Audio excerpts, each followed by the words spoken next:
এখন যেহেতু শীতকাল চলছে আর এই সময় প্রত্যেকটা জায়গায় কিন্তু কম বেশি রাসের মেলা হচ্ছে, ঠিক তেমনই আমাদের এখানেও রাসের মেলা হচ্ছে। আর এই মেলা শুরু হয়েছে বেশ কিছুদিন হয়ে গেছে, আর এখনো পর্যন্ত আমি সেই মেলায় যেতে পারিনি।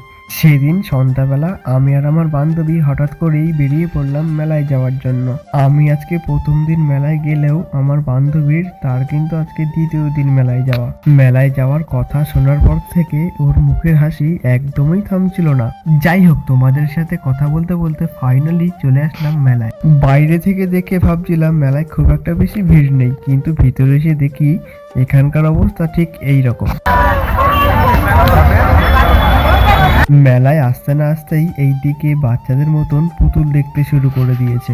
এরপর আমরা উঠলাম নাগরদোলনায়। প্রথমে দেখে উঠতে একটু ভয় লাগছিল, কিন্তু পরে খুব একটা বেশি ভয় লাগছিল না, তার কারণ এর আগেও আমি প্রায় অনেকবারই নাগরদোলনায় উঠেছি।